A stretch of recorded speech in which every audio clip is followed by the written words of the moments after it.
This is the HaltingWinter podcast. I'm your host, Seth Winterhalter.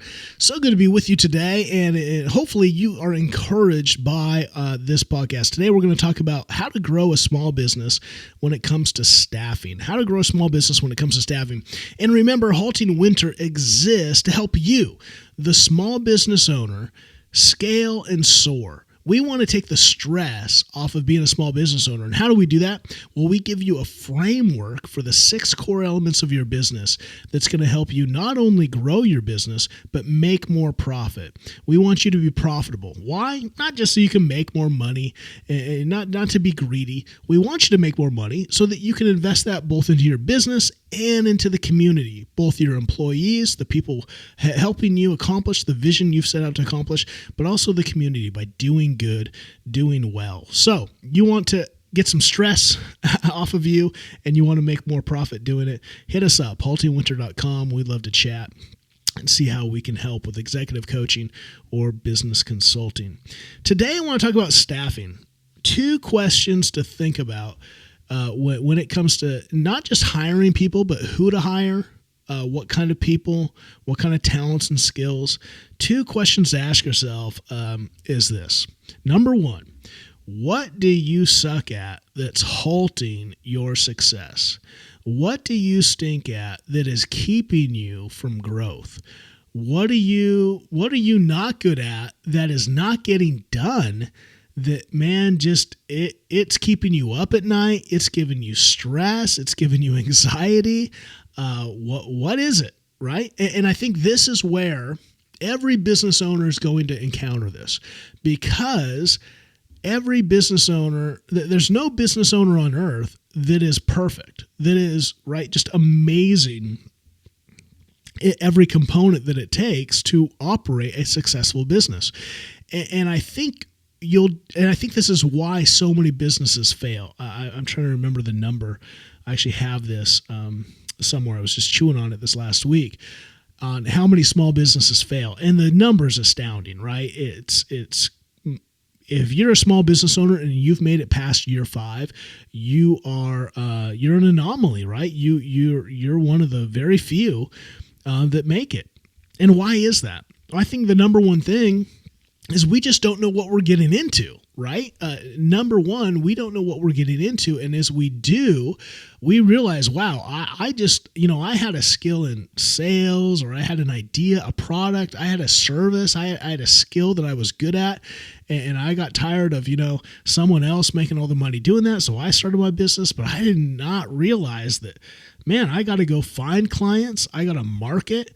I got to sell to them before I even provide the service. I got to close a sale and get them to stay with me. I've got to figure out how to do all this cash flow. I've got gross revenue. I've got net. I've got employees. I've got LLC. I got taxes. Am I going to go to jail because I don't know what B&O tax is? And and the issue is there's help. But that help can be clouded. It can be clouded by a lot of voices. It can be clouded because our government just does the worst job ever in really making it easy. It's almost like they want you to fail, and how sometimes difficult they make it to know what is required when it comes to things like taxes. Sometimes it feels like it's some magical, mystical system that you hope you get right, and that you feel kind of forced to have to go get some accountant that knows some magical language to figure out so you don't get thrown into jail. So there are things in it that can be frustrating, overwhelming. And that's where, again, we try to investigate all these areas to try to help come alongside you to take that stress off. But it starts with you. You have to ask yourself now, even this is a great question heading into business. This is why we love to coach people who are about to launch a business and say, man, let's sit down with you and help you see what you're about to get into so that you have a good strategy for actually launching your business and know ahead of time the areas that you need to have dialed in. Let's give you a set of frameworks so that when you launch, you're ready to actually grow and scale, not have to redo all those is not try to rebuild the bike as you ride it, because you have some runway to get off the ground, because we've thought through those. But also it helps you know where you're going to have to get help. It helps you know I know that I can get in the weeds when it comes to managing all the expenses and profits. And there's something about me that likes numbers and like systems and like strategies like that, but I know it's not my skill. It's not my areas of expertise. It's an area where I can get into the weeds and it can be a distraction. So I need to have someone on my team that can be taking over that stuff for me, right? So that's one of the things. What am I not good at? What do I know that I can kind of do, but it's a total distraction. That's really number 2. Let's stay with number 1. What do you suck at? Be honest with yourself. Where are you hindering the business? And just because you think you can do it doesn't mean that you do it well. So be honest. What are you? There's probably 3 categories. There's things that you're awesome at, and you know that you're awesome at them because when you touch them, things soar. There's things that you're decent at, which means that you can get those done. Those are the things that you're probably going to have to do when you launch the business because it's not yet viable for you to pay someone to do it. Save resources, save finances, spend a little time, and you do those. But there's going to be a couple things, right? There's probably a few things that you do awesome, a few things that you can do that you should probably do, and then a few things that you suck at that you may think you can do, but when you get in the weeds of those, it's not good. And in fact, as you start to hire people, maybe you're in an industry, right, where maybe like I work with a guy who owns a coffee shop. He has to have employees from the get-go because he has multiple, he's got a shop, he's got a drive up, he's got a trailer, he's got these different locations. So he has to have people. Your people, your employees will tell you what you suck at.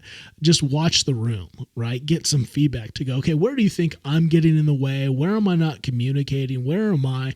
Like, get feedback. Ask your team, right? What do you stink at? You've got to figure out how to get that off your plate. That's where those should be the things that you're honest about so that you hire those first. Because you're going to end up sabotaging the business if you don't get those off your plate. You can get in some really hairy situations, especially with finances. If you're not good at finances, it's not just that you're good at them. If you're not disciplined, right? If you're an entrepreneur, you probably have a lot of ideas and you can start spending cash you don't really have. You can put yourself in some hurt because of a gift. You have a gift of vision and of mission and of ideas. But that can also be a pain point when it comes to the finances of your company.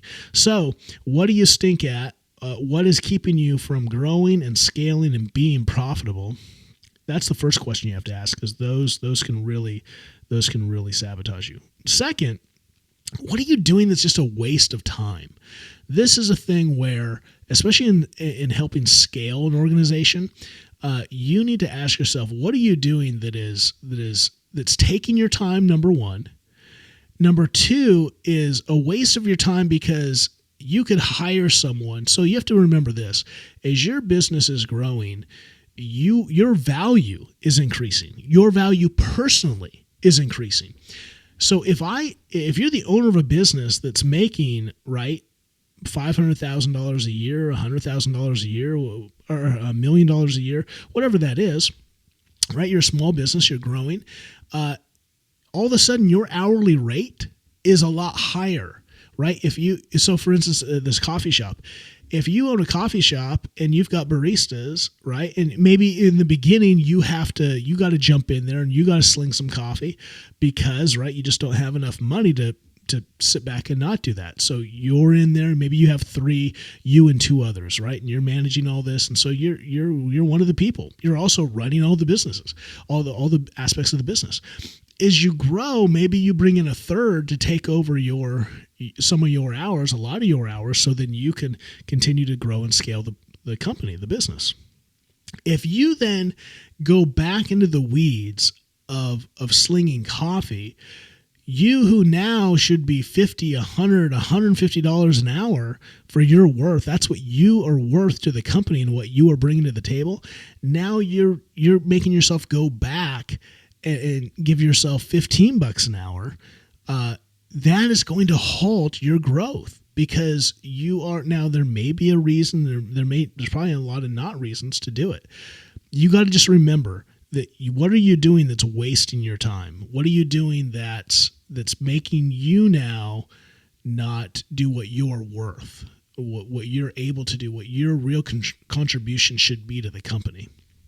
What are you doing just that you could, maybe you just don't realize, man, I could source this out. Maybe, like, I think one of the ways a small business owner scales now is through virtual assistants. Maybe you think, oh, and this is hard for, my age, a Gen Xer, where I'm kind of in this middle, where when I started work, right, in my 20s, like, there was no such thing as a virtual assistant. If you wanted an assistant, you had to pay someone, right, to work for you, either part-time or full-time. And you may be in that position where, like, man, what would I do with this person? I got to fill 20 hours a week because I committed to them 20 hours a week. And some weeks there's just, a couple hours and they sit around and play on Facebook. And then you're kicking yourself because you're like, I can't just throw money away like that. So you don't do it, but you stay in the weeds and you're wasting your time. Now, with things like virtual assistants or with just the way you can get creative with different roles, you can really maximize the hours that they're working to make sure you're getting quality work done for what you're giving, but it gets you out of the weeds. You got to get out of the weeds. And so you have to have a plan for that. So when it comes to staffing, I want you to know yourself. That's really where you start. What do you suck at? What are you doing to get bogged down? But then also, as you grow, who's your team or who's not your team? You knowing yourself is going to know who to hire. If you're the creative, you have incredible ideas, but guess what? You're probably not a finisher. The people who have lots of ideas, who can create and build, usually aren't the best finishers. So maybe that's what you need to add to your team.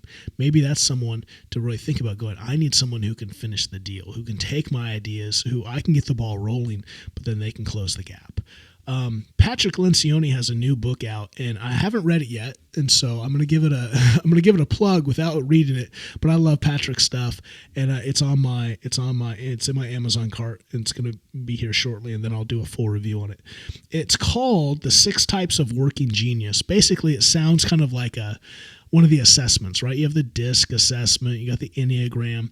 This sounds like an assessment for the personality types in the workplace. Like, what are you as a person? Are you that dreamer?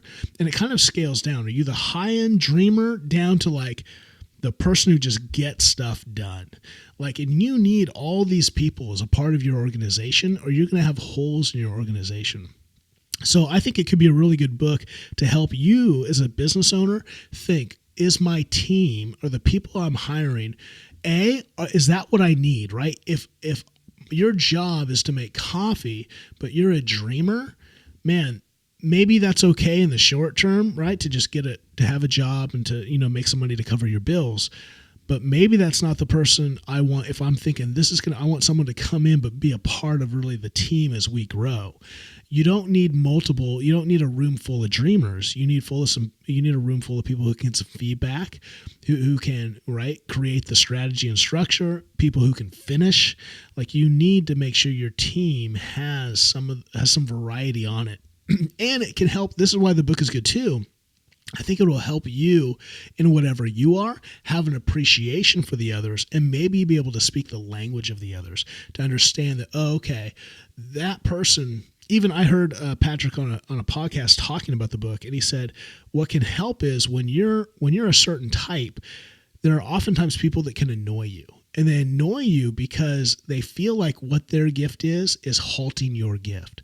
So if you're a dreamer and someone else is an implementer, but they're asking the dreamer, hey, I need more like details on this. Like, what do you mean by this? And it can sound very contrarian.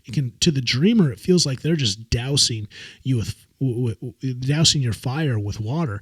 And instead of what they're doing is they're asking the right questions to actually help you implement the real dream. They're trying to get clarity so they know exactly what your vision is. And so all of a sudden it can give us appreciation for those people instead of frustration, where we can actually work together. So anyway, hope there's some ideas that help when you think about staffing, when you think about yourself.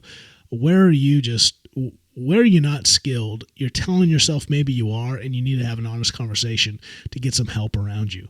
What also are you doing that's just a waste of your time? It's not effective.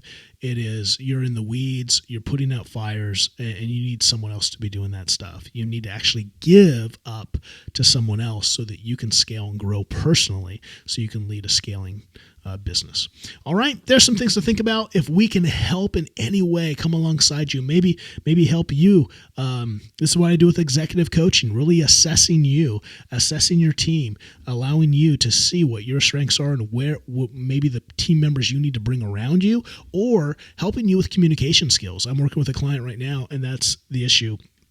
He has a hard time communicating to people that aren't like him, right? He's high motivation, high inspiration. And so when he has those people that are very spreadsheet, very tactical, he's like, why am I not communicating well with these people? Why do they not seem to be on the right page? Well, they have a language and an interpretation that you're not speaking in. And so there's frustration. So let's help you in that. Let's help you have an appreciation for that and help you maybe hone some skills to be able to not change yourself, but to use that inspiration and motivation in a way that can inspire them by giving them the right details that they need to be inspired and motivated.